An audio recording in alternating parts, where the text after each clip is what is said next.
नमस्कार, सत श्री अकाल, राम राम, सा खम्मा गणी वणक्कम प्रणाम। आप सभी को ऑल्टरनेट मीडिया में फिर से स्वागत है। मैं आपकी होस्ट गायत्री देवी और हमारे स्क्रीन के ऊपर लगा है क्यूआर कोड 14-15 मार्च 2026 डॉक्टर अंबेडकर इंटरनेशनल सेंटर में आने के लिए जो पासेस या रजिस्ट्रेशन आपको करने होंगे वो वहां से स्कैन करने के बाद मिल जाएंगे। हमारे साथ जुड़े हुए हैं मनीष चौधरी। मनीष एक बहुत बड़ा एक्सपोजे लेकर आए हुए हैं। भारत में बहुत बड़े लेवल पर प्रोटेस्ट शुरू होने वाले हैं। उस प्रोटेस्ट की शुरुआत कहाँ से होगी और इसके तार बाहर तक जुड़े हुए हैं, फॉरेन एंटिटीज तक जुड़े हुए हैं। Manish, a very warm welcome on the show. Let's get started जी। थैंक यू गायत्री जी और आपके सभी दर्शकों को भी मेरा प्रणाम। एक हम लोग अभी दो चीज़ हमने देखा और हम लोग उस पे एक्सटेंसिवली बात भी किए कि किस तरीके से इंडिया एआई इम्पैक्ट समिट जो हुआ था उससे अपोजिशन को पर्टिकुलरली एक पार्टी को मिर्च लगी हुई है। और जो मिर्ची इस कदर लगी कि वो पहले तो एक यूनिवर्सिटी के वीडियोस को लेकर के वो डिफेम करने का कोशिश किए। जब अंत में होता है ना कि आपको बर्दाश्त से बाहर जलन हो गई है, ईर्ष्या हो गया जो भी, उसके बाद अंत में वो नंगे भी उतर आए। जो सबने देखा है इंटरनेट पे कि एक पार्टी का यूथ विंग, कुछ लोग जो हैं वो जो एक ग्लोबल समिट था, किसी एक पार्टी का वो इवेंट नहीं था, कोई इलेक्शन का रैली या मतलब वो पोल प्रोटेस्ट, वो सब कुछ नहीं था। उसमें वो नंगे वहां पे दौड़ गए और वहां पे जो लोग थे वहां उनको सुताई भी उनकी अच्छे से की है। ये बहुत छोटा चीज था जो हम लोग देखे हैं। मनीष, जो सुताई वाले वीडियोस थे ना, थोड़ा पॉज करिएगा। उससे मेरे दिल को बड़ी ठंडक पड़ी। देखिए, आज तक क्या होता था, कोई आता था कुछ भी करके चला जाता था, कोई उसको अपोज नहीं करता था। पर भारत की जनता जिंदाबाद अब इतनी अवेयर हो गए हैं कि उनको दिखता है कि हम इस स्टेज पे चढ़ के ये देश की बदनामी कर रहे हैं। जो कपड़े उतार उतार के बेल्ट ट्रीटमेंट करिए, मैं तो कहती हूँ पुलिस वालों ने उनको अरेस्ट नहीं किया, पुलिस वालों ने उनको बचा लिया। नहीं तो जनता अधमरा करके उनको हॉस्पिटल पहुंचती। बाय द वे, उनको पुलिस कस्टडी में भेज दिया गया है अदालत द्वारा जी। बिल्कुल। वो जो वहां तक एक आपको वो दिखा, वो बहुत ही हल्का चीज था जो अभी तक हुआ है। जो इसके आगे होने वाला है प्लान, वो और भी ज्यादा डेंजरस है। एंड उस चीज को समझने के लिए वो क्या कंफ्यूजन क्रिएट करेंगे, किस तरीके का नैरेटिव वो सेट करेंगे, और कैसे वो इस पूरे समिट और इसमें जो बहुत सारी चीजें डिस्कस हुई है उसको एक ऐसे प्रोटेस्ट में एक टाइमिंग, और मैं सारा चीज एक्सप्लेन करूंगा वो टाइमिंग क्या है, क्या वो लाने वाले हैं। वो ऐसा प्रोटेस्ट वो बना करके लेके आएंगे कि आपको भी लगेगा कि अरे ये सही तो बोल रहे हैं। वो पूरा ऐसा एक प्लान है, उस प्लान को मैं बस समझाने का कोशिश करूंगा। और उसका मैं आपको एक हिंट दे दूं कि आप देखे नहीं होंगे उनके हैंडल से एक भी वीडियो पोस्ट किया गया होगा जो कि इस समिट में जो अच्छी चीजें डिक्लेयर हुई है, जो इन्वेस्टमेंट डिक्लेयर हुई है, जो मॉडल्स भारत के अपने सॉवरेन मॉडल्स निकल करके आए हैं, उसके बारे में वो कुछ बात कर रहे होंगे। अब मैं आता हूं कि कहां से प्रॉब्लम इनका शुरू हुआ। पहले और एक और मैं लास्ट चीज उसमें जोड़ना चाहता हूं बिफोर मैं उसमें आऊं, कि एक आप और पैटर्न देख रहे होंगे। अब ये क्लेम कर रहे हैं कि यूपीआई भी हमारा इनोवेशन था, आधार भी हमारा था। और ये इनको 8 साल बाद याद आया, 9 साल बाद याद आया कि यूपीआई इनका था। पहले तो इनके ही एक मिनिस्टर जो फाइनेंस मिनिस्टर रह चुके हैं, अरे ये कहां से कौन, तुम्हें लग रहा है कि ये सब्जी वाला वो फोन चला पाएगा, ऑनलाइन पेमेंट कर पाएगा? तो ये जो पूरी खींच है, अब ये निकालने कहां वाले हैं गायत्री जी, वो ये है एक इस एआई समिट में, और कंटिन्यूअसली आ रहा है कि भारत दुनिया का kind of data centre hub बनने वाला है। इट मींस कि चाहे, और उसके लिए बजट में भी प्रावधान किया गया है कि 2047 तक एक टैक्स हेवन बना गया है कि अगर आप भारत में आते हैं, डेटा सेंटर भारतीय कंपनी के साथ मिलकर के खोलते हैं जिसमें डेटा भारत में से डिसाइड करेगा एंड ऑल, आपके मॉडल्स ट्रेनिंग यहाँ पे हो सकते हैं, उस केस में आपको टैक्स बेनिफिट्स दिया जाएगा। एक ये बजट का मैं बात कर रहा हूं। दूसरा आप सुने होंगे गूगल ऑलरेडी एक डेटा सेंटर बना रहा है विशाखापट्टनम में, जो कि अमेरिका के बाद उसका सेकेंड लार्जेस्ट डेटा सेंटर है। उसके बाद आप सुने होंगे तीसरा चीज कि इस जब एआई समिट हम लोगों ने भी बात किया था, यहाँ पे 100 बिलियन कमिटमेंट रिलायंस के तरफ से वहां पे मुकेश अंबानी ने अनाउंस किया। करीब करीब 10 लाख करोड़ का दूसरा कमिटमेंट जो है, 9 लाख करोड़ का, वो इनके अदानी के साइड से भी अनाउंसमेंट हुआ। और इसके साथ साथ माइक्रोसॉफ्ट, एज्योर और जो भी नए एआई कंपनीज है like Anthropic and all, Anthropic Bangalore में ऑफिस खोल रही है, और बहुत सारे डेटा सेंटर्स के अराउंड अनाउंसमेंट हुए। ये अनाउंसमेंट जब हुआ, इसमें आप देखिए कि ये इंडिया में मल्टी 100 बिलियन फॉरेन डायरेक्ट में इन्वेस्टमेंट लेकर के आ रहा है। और जब ये आ रहा है, इसके साथ साथ जब मैं मल्टी 100 बिलियन बोल रहा हूँ, it in excess of 200 250 billion में उस स्केल पे बात कर रहा हूँ over a period of decade. उसके बाद साथ-साथ ये क्या कर रहा है कि क्योंकि यहाँ पे डेटा सेंटर्स के साथ-साथ यहाँ पे ये कंपनीज़ अपने डेवलपमेंट और इसके लिए, क्योंकि इंडिया का टैलेंट पूल है, वो भी खोल रही है, जहाँ पे यहाँ के जो लड़के जो ग्रेजुएट हो रहे हैं, लड़के जब मैं बोल रहा हूँ लड़के-लड़कियाँ सबसे उसका मतलब है, यहाँ पे जब वो ग्रेजुएट हो रहे हैं जो बच्चे कॉलेज से एंड ऑल, वो ये जो लीडिंग टेक कंपनीज़ है इसके साथ भारत में ही काम कर सकते हैं। इनको वो वीज़ा एंड ऑल उस सब लफड़े, ऐसा नहीं यूएस जा कर करके ही वो इंटेलिजेंट बनेंगे, वो यहाँ भी वो काम होगा। उसके लिए सरकार एक सेटअप बना रही है जहाँ पे ये कंपनियाँ बनाए, डेटा सेंटर्स खोलें, उसके बाद सॉफ्टवेयर डेवलपमेंट सेंटर्स खोलेंगे। मल्टी $100 बिलियन एफडीआई, और दूसरा चीज ये लाखों में ये अच्छे जॉब्स क्रिएट करेंगे। जब मैं अच्छे जॉब्स की मैं बात कर रहा हूँ, ये व्हाइट कॉलर जॉब्स जो कि डीप टेक एंड रिसर्च इसके अराउंड होगा। ये चीज, इसका बेनिफिट मैं और भी आगे बताऊंगा। अब इसमें अपोजिशन जो है वो उतरेगी, और ऑलरेडी उनका थोड़ा सा वो चालू हो चुका है। लोग अभी तक उस चीज को पिक नहीं किए हैं। उससे पहले मैं ये चाह रहा था कि हम लोग ये डिस्कस करें और समझाएं कि वहां पर देखिए, डेटा सेंटर्स गायत्री जी जब भी होता है तो डेटा सेंटर्स में दो चीज बहुत महत्वपूर्ण है। एक है इलेक्ट्रिसिटी, इलेक्ट्रिसिटी जब बोल रहा हूं मैं एनर्जी का रिक्वायरमेंट। दूसरा उसमें जरूरी है पानी। पानी का यहाँ पे काम होता है कूलिंग के लिए, जो इतने उसमें प्रोसेसिंग एंड ऑल होता है उसके कूलिंग के लिए पानी चाहिए, और आपको इलेक्ट्रिसिटी चाहिए उसको रन करने के लिए। जो बड़े देश हैं उसमें ऑलरेडी, जहां पे जैसे अमेरिका काइंड ऑफ लीडिंग ये है, उसके पास अलग अलग अमेजोन, माइक्रोसॉफ्ट, जो भी बड़ी टेक कंपनीज है उसके डेटा सेंटर्स, उसमें definitely there is a surge of requirement for electricity. और दूसरा चीज है वहां पे पानी आपको चाहिए उसके कूलिंग के लिए। अब इस दो चीज को यहाँ पर अपोजिशन एक ऐसे वे में प्रेजेंट करने की कोशिश कर रही है कि भारत में, और टाइमिंग देखिए बहुत इंपॉर्टेंट है, गर्मी आने वाला है, सब जगह आपको इलेक्ट्रिसिटी कट का न्यूज आएगा, वाटर सप्लाई के कुछ इश्यूज आएंगे। उसको ये लोग प्रोजेक्ट करने वाले कि ये जो डेटा सेंटर्स अभी अनाउंस हुआ है, इससे आपका प्रॉब्लम मल्टीपल टाइम्स एग्रावेट हो जाएगा। वो बड़े बड़े नंबर डालने वाले हैं कि 350 बिलियन गैलन जो है या लीटर्स वो पानी का रिक्वायरमेंट होगा। इलेक्ट्रिसिटी का डिमांड जो है अभी भारत का जो टोटल डिमांड है उसको वो सरपास कर जाएगा। और इसका टाइमिंग ये होगा कि जब गर्मी के पीक होगा, जब आपके लोकल एरियाज में कभी कहीं ट्रिप हुआ है, कहीं कहीं इश्यूज हुआ है, उस चीज को लेकर के एग्रावेट करेंगे सिचुएशन को, और बहुत ही हाई लेवल प्रेजेंट किया जाएगा। जैसे इससे पहले भी इन्होंने एक यूनिवर्सिटी को इन्होंने पूरा ये कर दिया, लेकिन उसके साथ बाकी क्या चीज है उसके बारे में कोई बात नहीं किया, वैसे ही यहाँ पे होने वाला है। ये मैं इसलिए वार्न कर रहा हूं लोगों को कि समझिए इसका टेक्निकल जो एक लेवल लोअर लेवल डिटेल्स, वो मैं समझाने की कोशिश करता हूं, सो दैट जब ये ऐसे नैरेटिव लेकर के आ पाए तो जो हमारे व्यूअर्स बहुत ही इंटेलिजेंट हैं वो अपने आसपास के लोगों को उसके बारे में अवेयर करा सकें। जब भी डेटा सेंटर कहीं भी बनता है, या भारत में अभी भी जो डेटा सेंटर्स हैं, चाहे जियो का है या जो हमारे टेक कंपनीज हैं उसके भी कुछ डेटा सेंटर्स हैं एंड ऑल, वहां पे बिजली का रिक्वायरमेंट होता है। वो बिजली जो कंज्यूमर के लिए जो प्रोविजन किया जाता है उसमें से नहीं जाता है। हम अपने इलेक्ट्रिसिटी का हमारा डिमांड पिछले 10 साल में मल्टी फोल्ड्स इंक्रीज हुआ है, and we have been in better shape than any time before any time in the past.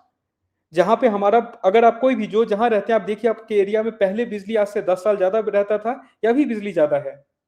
सबका एक कॉमन आंसर होगा कि अभी अवेलेबिलिटी ज्यादा है।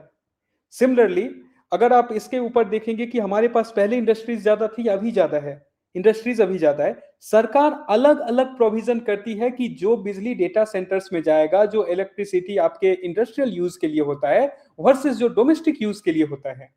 नंबर एक, इसलिए हमारा जो इलेक्ट्रिसिटी रिक्वायरमेंट है उसको डेटा सेंटर्स और उससे नहीं। दूसरा चीज, एक मोदी सरकार एक चीज पे बहुत लंबे टाइम से काम कर रही है, जब से सरकार पावर में आई है, कि ग्रीन एनर्जी अल्टरनेटिव्स बनाना, जिसमें वो सोलर एनर्जी को कैसे आप अपने घर पे इंस्टॉल करें, उसमें आपको मतलब कुछ फ्री मिलता है बहुत सारा चीज, और उसमें टैक्स बेनिफिट्स मिलता है। उसके बाद ग्रीन अल्टरनेटिव्स आप कैसे जो विंड एनर्जी है या बाकी जो फॉर्म्स ऑफ एनर्जी है उसको इंडस्ट्रियल स्केल पे लाने के लिए क्या किया जाएगा। बड़े बड़े विंड मिल्स, पावर प्लांट, ये उसका भी विरोध कर रहे हैं। जब अडानी ग्रुप ने वहां पे लगाया, एक रेगिस्तान को कन्वर्ट किया, तो उसका भी विरोध कर रहे हैं। दूसरा चीज मैं इसलिए क्लियर कर रहा हूं, जो हमारा पर्सनल कैपेसिटी जो कंज्यूमर के लिए होता है वर्सेस जो इंडस्ट्रियल यूज के लिए होता है, दोनों सेग्रीगेटेड होता है।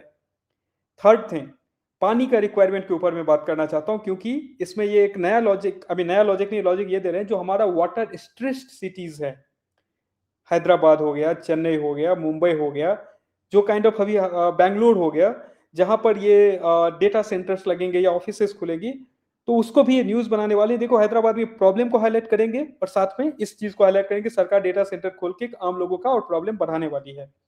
इसको भी मैं आंसर कर देता हूँ। 2 पार्ट है। पहला क्वेश्चन कि जब ये उस एरिया में खुल रहा है जहाँ पर लेट्स से सी शोर है, लाइक चेन्नई हो गया या विशाखापट्टनम हो गया, तो क्या हम समुंदर के पानी को यूज कर सकते हैं? Number 1 question. उसका प्लस पॉइंट ये है, वो आपके पास एबंडेंस में अवेलेबल है, लेकिन उसका माइनस पॉइंट ये है कि वो ज्यादा कोरोसिव होता है। जो आप भी आपके सर्वर, जो भी आप इंस्ट्रूमेंट्स वगैरह इंस्टॉल कर रहे होंगे, उसको जल्दी वो कोरोजन वो कर सकता है, इसलिए समंदर का पानी यूज नहीं होता है। बट यहाँ पे एक ये है, अगर हम उसको सही वे में ट्रीट करके, एक वो जो कि kind of a research process है। दूसरा चीज, जो वो वेयर एंड टियर लाता है, अगर उसका कॉस्ट वर्सेस जो दूसरा साइड का कॉस्ट है, उस चीज को अगर इवेल्युएट किया जाए, maybe to an certain extent use हो सकता है। फ्रेश वाटर का रिक्वायरमेंट उसमें जरूर है, because of non corrosive in nature in general. वहां पर भारत जो है, वहां पर 2 चीज के ऊपर काम कर रहा है। एक कि फ्रेश वाटर के अल्टरनेटिव सिर्फ जो ग्राउंड वाटर है एंड ऑल, उससे नहीं लाया जाएगा। फ्रेश वाटर अल्टरनेटिव जो सीवेज ट्रीटेड जो वाटर होते हैं, मे बी शायद पीने के वो लिए लायक नहीं हो, बट इसमें वो यूज हो सकता है। तो भारत सरकार जब इस चीज को देख रही है, यहाँ पे इनोवेशन का दूसरा भी अपॉर्चुनिटी है कि how do we make sure कि जिस तरीके से जब डेटा सेंटर सेट होंगे, उसके जो उसमें जो पानी का सप्लाई होगा, वहां पे हम क्या प्रोसेसेस ला सकते हैं कि पानी को जो अल्टरनेटिव मेथड्स है, जो पानी पीने योग्य नहीं है बट उसको ट्रीट करके इसमें यूज किया जा सकता है वो। उसके बाद तीसरा चीज मैं और बताना चाहता हूँ, इलेक्ट्रिसिटी यूसेज की जितना का आपका रेवेन्यू जनरेशन ये सर्वर्स करेगा वर्सेस जो एक सीमेंट या बाकी जो ट्रेडिशनल कंपनीज करती है, उसके कंपैरिजन में इलेक्ट्रिसिटी कंजम्पशन इसका कम है। और पानी का जहां तक बात है, ऐसा नहीं है कि 350 बिलियन गैलन आपने उसमें पानी दिया, सारा पानी एक बार में वन टाइम यूज में खत्म होता है। वहां पे 2 पार्ट है। 70 to 95% of the water can be reused. उसमें इवेपोरेशन में कुछ पानी उसमें खत्म होता है। जैसे आपने 100 लीटर दिया, इवेपोरेटेड कूलिंग सिस्टम से उसमें 5%, 10%, 20% तक पानी इवेपोरेट हो जाएगा, जिसको रिकवर नहीं कर सकते हैं। फिर व्यूअर का क्वेश्चन आएगा कंडेंसेशन। अगेन वो इस पे आएगा कि इलेक्ट्रिसिटी कंडेंसेशन के लिए जितना चाहिए, क्योंकि आपको फ्रीज करना पड़ेगा, वर्सेस जो आप वाटर वहां पे लूज कर रहे हैं, उसके बीच में कॉस्ट कैलकुलेशन करके उसको निकाला जाता है। और अगर अब हमारे पास अल्टरनेटिव ये है कि हम ग्रीन एनर्जी और ऐसे चीज को, क्योंकि एक ही दिन में कल जाकर के सारा डेटा सेंटर सेट नहीं हो रहा है, जो यहाँ पे रिसर्चर्स हैं, जो बाहर भी रिसर्च कर रहे हैं, वो इस चीज के ऊपर कर रहे हैं कि कैसे इस प्रोसेस को और ऑप्टिमाइज्ड बनाया जाए। जैसे हम इंजन्स और बाकी चीज में की प्रोसेस ऑप्टिमाइज होते जाता है, आपका फ्यूल एफिशिएंसी बढ़ते जाता है, या आपका जब हम एसी यूज करते थे आज से 10 साल पहले वर्सेस आज, उसमें डेफिनेटली एफिशिएंसी इंक्रीज हुआ है। So that work is also going on in parallel. अब इनका नेक्स्ट नैरेटिव होगा गायत्री जी कि फिर वेस्ट वहां पे अमेरिका क्यों नहीं कर रहा है, अमेरिका हमें क्यों आउटसोर्स कर रहा है। उसका एक रीजन जरूर है कि वो एक कंपनी, अगर क्योंकि अमेरिका में सारी कंपनी वहीं पे सर्वर रखी हुई है सारा चीज, तो उनके लिए वो प्रॉब्लम जो है that is even more I mean severe, इसलिए है कि एक ही देश में बैठ करके उसको कंज्यूम करना, कॉस्ट ज्यादा है हर एक चीज का, ऑपरेशनल कॉस्ट एंड ऑल। वो यहाँ पे ये दिखाना चाहेंगे नहीं, वहां पे ये इन्वायरमेंट और हैजार्ड और इस सब के कारण से बाहर निकल रहे नहीं, operational cost is one reason जो वहां पे ज्यादा है। दूसरा, आपको इस चीज के, क्योंकि इसमें बहुत सारे ब्लू कॉलर जॉब चाहिए, इतना डेटा सेंटर ऐसा नहीं को खाली वो चलेगा। बहुत सारे ब्लू कॉलर जॉब में जब मैं बात कर रहा हूँ, वो व्हाइट कॉलर और ब्लू कॉलर के बीच में आता है, जो उसके मेंटेनेंस के लिए उसमें जो आपको इलेक्ट्रिशियंस लगेंगे, बहुत सारा चीज वो इंडिया में definitely at a lower cost available है। और इसके साथ साथ इसमें ये तीसरा चीज बोल रहे हैं कि अरे भाई तुम सारा डेटा सेंटर यहाँ पे बनाए हुए हो, सब यहाँ पे हो रहा है, पैसा तो प्रॉफिट वो सिलिकॉन वैली में अमेरिका में बैठ के कंपनी कमाएगी। उसका आंसर यह है गायत्री जी कि एक दिन में ऐसा नहीं होगा कि कल से जाकर के वही वहां से बच्चे निकल करके सीधा वो जो गूगल डीप माइंड में रिसर्चर है वैसे निकलना चालू हो जाएंगे। एक इकोसिस्टम बिल्ड होता है, उस इकोसिस्टम में फिर वो आगे बढ़ता है। एग्जाम्पल कि भारत में जो हमारा मेडिकल साइंस जो है, which is like as good as any other developed countries, maybe शायद कुछ टूल्स एंड ऑल हमारे यहाँ नहीं बनते हैं, वो बाहर बनते हैं, लेकिन जो डॉक्टर्स, क्योंकि एक इकोसिस्टम इंडिया में वो बिल्ड हुआ। जो सॉफ्टवेयर इंजीनियरिंग है, जो ट्रेडिशनल सॉफ्टवेयर इंजीनियरिंग है, we are as good as anyone, क्योंकि इकोसिस्टम इन्फोसिस टीसीएस जैसे कंपनी ने बनाया, and now Bangalore started becoming hub of that. Startups आने चालू हुए, इंटरनेट कंपनीज बनना भारत से चालू हुआ।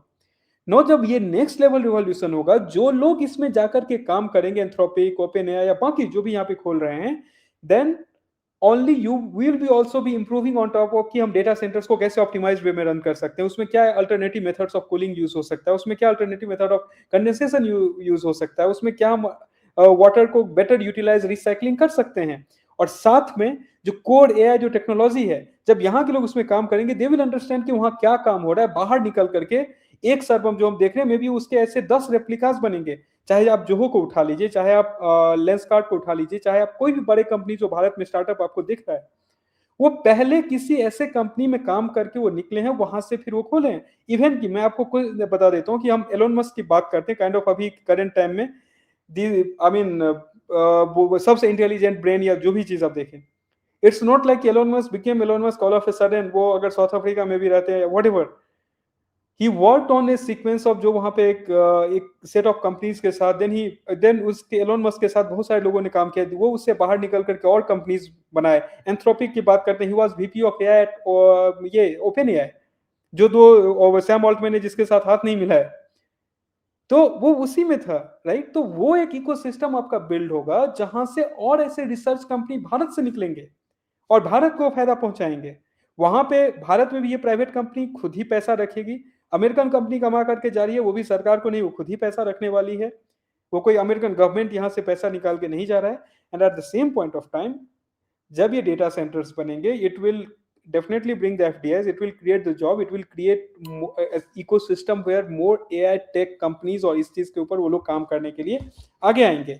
So before we fall into their narrative बिजली और पानी के ऊपर, उस चीज को हमें एक चीज जरूर समझना होगा वहां पर कि एक सेपरेट प्रोविजन के साथ बिजली और पानी, जो अभी भी ऐसा नहीं है कि अभी बिजली और पानी का इंडस्ट्रियल यूज नहीं है, इंडस्ट्रियल यूज है, सरकार उसको सेपरेटली प्रोविजन करती है। और उसके ऊपर बहुत सारे और water for drinking versus water for ये यूज जो होता है इंडस्ट्रियल यूज, उसमें एक डिफरेंस होता है। वो सरकार यहाँ पे कुछ ट्रीटमेंट के साथ जो हमें भेज रही है, जो हम सीवेज जनरेट करें वो वापस जाएगा। We need to understand before falling into narrative. यही पर्पस है जब हम लोग इस चीज के बारे में बात कर रहे हैं, क्योंकि ये टाइमिंग बहुत एप्ट टाइमिंग आ रहा है कि पूरा गर्मी बढ़ेगा, कहीं ना कहीं न्यूज होगा। ये अभी उससे तिल मिलाए हुए हैं, उसके ऊपर ये वीडियो बनाएंगे, बहुत सारे एक्सपर्ट्स भी आपको दिखेंगे इसके ऊपर बात करते हुए, जो एक्सपर्ट इंडिया से बाहर निकल गए और बाहर से बैठ करके इंडिया को ज्ञान देने के लिए बैठे हुए हैं। वो सारे exclusive premium Lutyens favourite people भी आपको दिखेंगे इस पे बात करते हुए। Before falling into their narrative, आप जाइए गूगल पे रिसर्च कीजिए, सर्वम.ai पे रिसर्च कीजिए इसके बारे में। सर्वम.ai का चैट अभी अवेलेबल है, आप उससे पूछिए, वो भारत का पर्सपेक्टिव वो सही से रख के आपको आंसर करेगा। वहां से आप समझने का कोशिश कीजिए, कैलकुलेशन आप खुद से कीजिए, फिर समझिए कि इसका larger good, larger interest, larger impact क्या है। प्रोटेस्ट की तैयारी शुरू हो चुकी है, बाहर से फंडिंग आ चुकी है। अदानी अंबानी के साथ साथ मोदी जी पे तो निशाना है ही, लपेटे में अदानी और अंबानी भी आएंगे, क्योंकि रिमेंबर अंबानी ने 10 लाख करोड़ और अडानी ने 9 लाख करोड़ डेटा सेंटर्स में इन्वेस्ट करने, एआई में इन्वेस्ट करने का देखा हुआ है। और साथ के साथ डेटा सेंटर्स में दोनों कंपटीशन में लगे हुए हैं कि who will make the bigger data centres in India. Ambani definitely in lead here. देखते हैं आगे चल के, बट मुद्दा तो बड़ा मजेदार है क्योंकि ये लोग करेंगे डेफिनेटली प्रोटेस्ट। और मैं रिक्वेस्ट करूंगी अपने व्यूअर्स से, जैसे एआई समिट में कुटाई हुई, please set that example once again, teach them a good lesson.